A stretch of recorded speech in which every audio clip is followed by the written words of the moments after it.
This is just a word of encouragement that I'm going to call at the cave's mouth. I woke up this morning with the words at the cave's mouth, and this reminded me of a word he gave me a while back concerning Elijah, the prophet hiding in the cave from Jezebel. However, I remember seeing yesterday a thumbnail of a teaching by Eric Ludy on YouTube at the cave's mouth and was led to watch it this morning. This cave was another cave, Lazarus' cave. And if you've listened to my teaching, Snakes and Ladders, you would understand the significance of this. And in my dream, I was before a mouth of a very large cave. This cave is hell and death.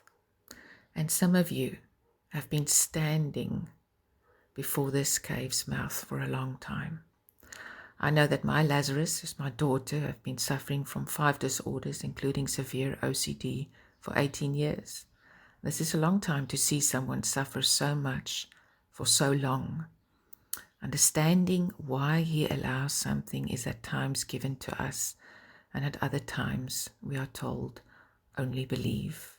He gives us the grace to do so.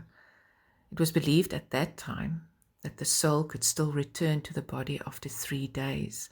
However, 4 days would mean there would be no hope at all. And my cry came to him so often in these 18 years, like his disciples, saying, Lord, the one thou lovest is sick. Such a simple statement, and yet so loaded with heartache. This reminds me of the valley of dry bones before whom Ezekiel, the son of man, was standing.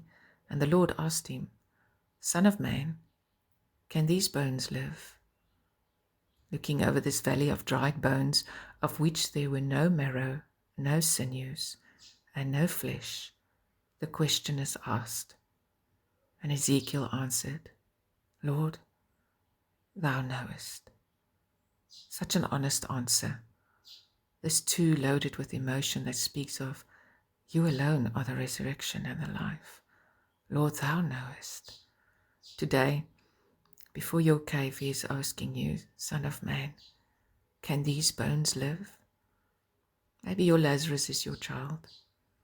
Maybe your spouse, your finances, or your body. It's been 4 days and you've been crying before this cave for him to come. He is outside of time. This is a difficult concept for us, theoretically understood, but practically it wreaks havoc where we would have raised our Lazarus a long time ago. It's not so much about what happens to our Lazarus in those 4 days, but rather what happens in us that he is after. Getting us to that point where all our plans fall flat and we are faced with a nevertheless. Nevertheless, Lord, I believe. Abram had to offer Isaac, and the word says that he did so knowing that God could raise him from the dead. Some have not yet fully offered their Isaac or Lazarus, and he's waiting for that death to take place in you first before he raises your Lazarus. He has not lost sight of that which pains you the most, that which causes you sleepless nights, and that which you have now even stopped praying for. All your walls are continually before him.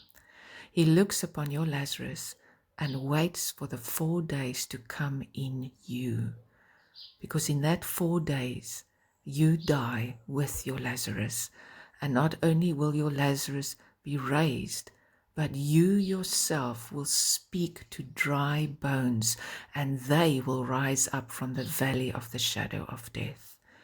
You yourself will stand before caves' mouths and speak that resurrection word to set the captives free.